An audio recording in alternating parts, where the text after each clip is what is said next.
Guys आज के इस वीडियो में हम बात करेंगे इसरो के लेटेस्ट मिशन आदित्य L1 के बारे में और साथ ही में हम देखेंगे उस मिशन से जुड़ी हुई कुछ मेन अपडेट्स और उस मिशन के क्या क्या हैं मेन ऑब्जेक्टिव्स।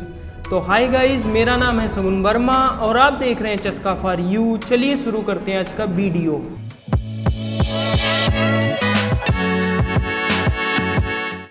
तो गाइज आदित्य L1 एक पहला भारतीय मिशन है जो कि सन को बहुत ही क्लोजली ऑब्जर्व करेगा और सन में होने वाली डिफरेंट टाइप की एक्टिविटीज़ का पता लगाएगा। ये मिशन जो है डेवलप किया गया है इसरो के द्वारा, यानी कि इंडियन स्पेस रिसर्च ऑर्गेनाइजेशन के द्वारा।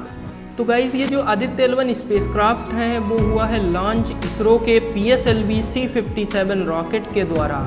इसकी जो लॉन्च डेट थी वो थी 2 सितंबर 2023 और सुबह के 11:50 पर। तो गाइज लॉन्च होने के लगभग 1 घंटे के बाद यानी कि 12:57 PM पे जो है इसने पहली अपनी ऑर्बिट को कर लिया था अचीव 4th स्टेज सेपरेशन होने के बाद। गाइज जो इस मिशन का नाम है वो नाम है आदित्य L1, जिसमें आदित्य का मतलब सूर्य से है और जबकि L1 जो है उसे हम कहते हैं लैग्रेंज पॉइंट। तो अब ये जो लैग्रेंज पॉइंट क्या होता है उसके बारे में जानते हैं। तो देखिए सन और अर्थ के जो है ऑर्बिटल प्लेन में ऐसे 5 पॉइंट हैं जिनके अराउंड अगर स्पेसक्राफ्ट जो है किसी ऑर्बिट में मूव करेगा तो जो है वो स्पेसक्राफ्ट बिना अपना फ्यूल खर्च करे मूव कर सकता है, उसी ऑर्बिट में जो है वो मेंटेन रहेगा। क्योंकि जो स्पेसक्राफ्ट है उस पर आप समझ लीजिए नेट फोर्स यानी कि जो उस पर टोटल फोर्स जो लग रहा है वो हो चुका है 0, इसलिए जो है वो स्पेसक्राफ्ट बिना एनर्जी लूज करे उन 5 पॉइंटों के अराउंड मूव कर सकता है। तो जो ये 5 पॉइंट हैं इन्हें हम कहते हैं लैग्रेंज पॉइंट, और ये जो पॉइंट हैं इनको शॉर्ट में L1, L2, L3, L4 और L5 की मदद से दिखाया जाता है, मतलब ये इनके नोटेशन है। तो गाइस जो ये 5 पॉइंट हैं ये किसी भी स्पेसक्राफ्ट को अगर उन 5 पॉइंटों के जो है पास भेजा जाता है और वो मान लीजिए उन पॉइंटों के अराउंड ऑर्बिट करते हैं स्पेसक्राफ्ट, तो उससे ये फ़ायदा होगा कि क्योंकि उसमें कोई एनर्जी नहीं लूज़ हो रही है। एनर्जी ना लूज़ होने का मतलब है उस पर नेट फोर्स 0 है, इसलिए कोई एनर्जी नहीं लूज़ हो रही है, इसलिए उस स्पेसक्राफ्ट के लिए जो है काफ़ी कम फ्यूल कंज्यूम होगा। इसीलिए जो है आदित्य L1 वाले मिशन में हमने हेल्प ली है एक लैग्रेंज पॉइंट और उसका नाम है L1, यानी कि हमने पहले लैग्रेंज पॉइंट की मदद ली है आदित्य L1 मिशन में।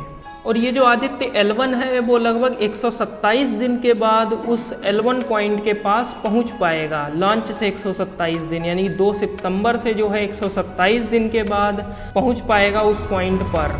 तो गाइज अब बात करते हैं उस स्पेसक्राफ्ट का जो मास है वो है लगभग 1500 kg, और साथ साथ में उस स्पेसक्राफ्ट में जो है 7 जो है साइंटिफिक इंस्ट्रूमेंट लगाए हैं जिससे कि जो है हम सन की एक्टिविटी को पता लगा पाएंगे। तो गाइज जो इसमें सबसे पहला इंस्ट्रूमेंट लगा है वो काम करेगा कोरोनल हीटिंग को ऑब्जर्व करने में। अब देखिए जो कोरोनल हीटिंग होती है, कोरोनल हीटिंग का मतलब है ये जो हम सन की जो सबसे आउटर सरफेस होती है उसे हम कहते हैं कोरोना। तो कोरोना जो ये सबसे आउटर जो सरफेस है इसमें जो है होने वाली अलग अलग एक्टिविटीज़ को ये सबसे पहला इंस्ट्रूमेंट मेज़र करेगा।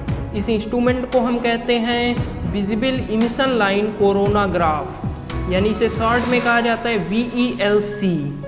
तो ये जो इंस्ट्रूमेंट है वो Indian institute of astrophysics Bangalore के द्वारा डेवलप किया गया है। साथ ही में जो सन का जो एक पार्ट होता है जहाँ से लाइट एमिट होती है उसे हम कहते हैं फोटोस्फीयर। तो जो फोटोस्फीयर है उसकी एक्टिविटीज़ को भी मॉनिटर करने के लिए जो है इस स्पेसक्राफ्ट में एक इंस्ट्रूमेंट लगाया गया है जिसे हम कहते हैं सोलर अल्ट्रावायलेट इमेजिंग टेलीस्कोप।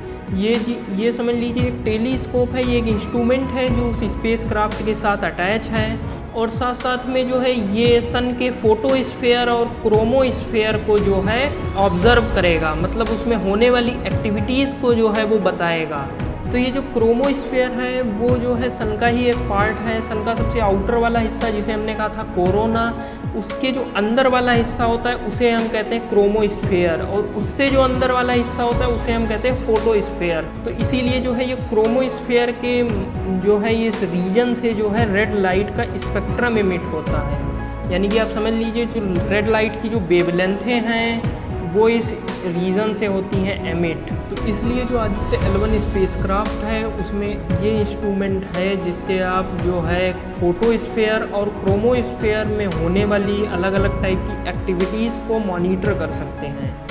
साथ ही में उसमें और भी इंस्ट्रूमेंट हैं जिनकी मदद से जो है आप सोलर विंड, मतलब सोलर विंड का मतलब होता है जो काफ़ी हाई रेडिएशन प्लाज्मा होती है जो सोलर की आउटर सरफेस से एमिट होती है, तो उसे भी जो है मॉनिटर करने के लिए इसमें इंस्ट्रूमेंट हैं। और साथ ही साथ में जो है इसमें और भी इंस्ट्रूमेंट हैं जिसकी मदद से हम मॉनिटर कर सकते हैं जो है मैग्नेटिक फील्ड में होने वाले चेंजेस, क्योंकि ये जो सोलर विंड है, सोलर विंड में हाईली चार्ज पार्टिकल भी एमिट होते हैं जिसके कारण जो है मैग्नेटिक फील्ड में आता है चेंज। इसलिए अगर हम उन चेंजों को मॉनिटर करें तो हमें जो है उस सोलर विंड के बारे में बढ़िया अंडरस्टैंडिंग मिल सकती है। और साथ ही में हम बात करें जो आदित्य L1 स्पेसक्राफ्ट में ये जो है ये क्या है, तो देखिए ये है रॉड जिसमें जो है लगे हैं मैग्नेटोमीटर, यानी कि जो मैग्नेटिक फील्ड को जो है डिटेक्ट करेंगे, उन्हें ऑब्जर्व करेंगे, उनका डेटा कलेक्ट करेंगे और फिर वो डेटा जो है हमें अर्थ पे वापस भेजेंगे जिससे कि हम उनकी फर्दर एनालिसिस करके और कोई कंक्लूज़न पे पहुंच पाएंगे, यानी कि हम सन को और बेहतर ढंग से जान पाएंगे। तो इसमें लगे हैं 2 मैग्नेटोमीटर।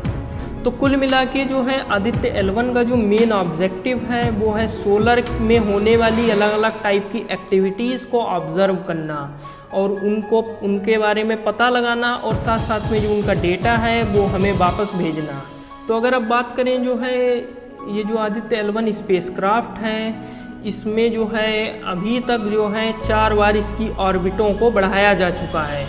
तो गाइस जो है अर्थ की ग्रेविटेशनल फोर्स की सहायता से हम इस स्पेसक्राफ्ट की ऑर्बिट को बड़ा करते हैं और बड़ा करके हम इसे ले जाएंगे फिर L1 पॉइंट की ओर। तो देखिए जो ये ऑर्बिट को बड़ा करने की ये जो प्रक्रिया है इसे हमने ऐसा 4 बार किया है। इसमें हमने लगभग लॉन्च से लगभग 23 घंटे के बाद हमने पहली बार इंजन फायर करके जो है इसकी ऑर्बिट को वो कर दिया था बड़ा, लगभग 245 किलोमीटर पेरिजी और लगभग 23,000 किलोमीटर एपोजी। तो ये एपोजी और पेरिजी क्या होते हैं, तो देखिए जो कोई भी प्लैनेट या कह लीजिए कोई जो सैटेलाइट होती है या कोई स्पेसक्राफ्ट जो होता है वो कोई जो है प्लैनेट या कह लीजिए कोई स्टार के अराउंड ऑर्बिट करता है एक इलिप्टिकल ऑर्बिट में। इसका मतलब है कि वो इलिप्टिकल ऑर्बिट में इलिप्स वाली ऑर्बिट में करेगा रिवॉल्व, लेकिन ये जो इलिप्स वाली ऑर्बिट में रिवॉल्व करता है तो ये जो प्लैनेट से इस स्पेसक्राफ्ट की जो सबसे फारदेस्ट दूरी होती है, यानी कि जो सबसे दूर जहाँ तक जाता है उसे हम कहते हैं एपोजी। और ये जो प्लैनेट है वो इस स्टार के जितना पड़ोस आ जाता है तो सबसे पड़ोस वाली दूरी को हम कहते हैं पेरिजी।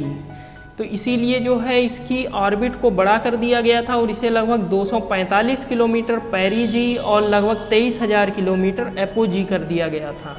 और साथ साथ में अभी 5, 10 और 15 सितंबर को भी जो है इंजन को फायर कर करके ऐसा 3 बार और किया गया है। तो जो अब इसकी फाइनल ऑर्बिट जिसमें इस समय ये ऑर्बिट कर रहा है वो लगभग है 256 किलोमीटर पेरिजी और लगभग 1,22,000 किलोमीटर एपोजी, यानी कि सबसे इस समझ लीजिए स्पेसक्राफ्ट की अर्थ से सबसे जो पड़ोस की दूरी है वो है 256 किलोमीटर और जो सबसे दूर जहाँ तक ये जाता है वो दूरी है 1,22,000 किलोमीटर।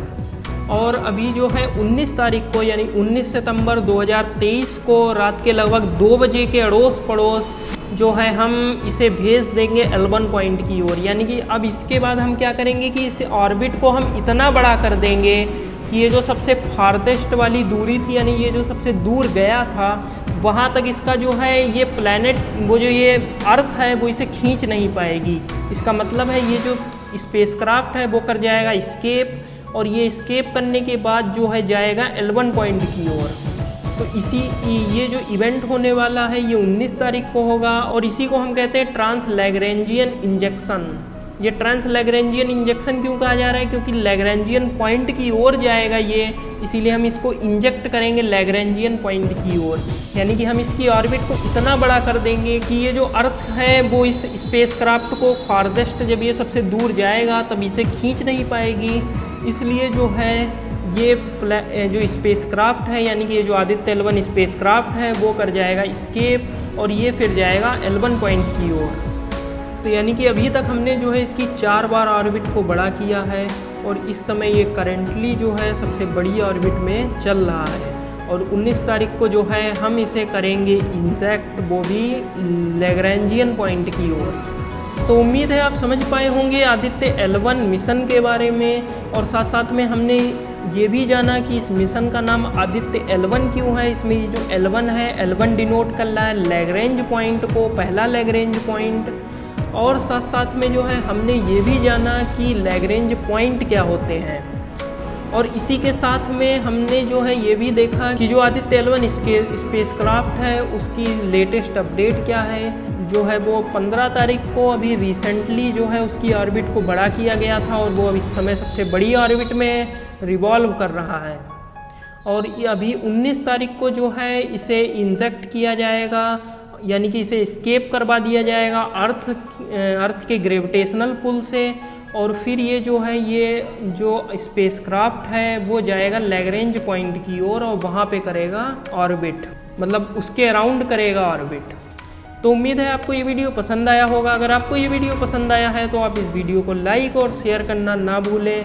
और अगर आपके कोई भी डाउट हैं आदित्य L1 मिशन से रिलेटेड तो आप उन्हें कमेंट सेक्शन में डाल के हमसे पूछ सकते हैं। और साथ ही में हमारा चैनल सब्सक्राइब करना ना भूलें। मिलते हैं आपसे अगले वीडियो में। धन्यवाद।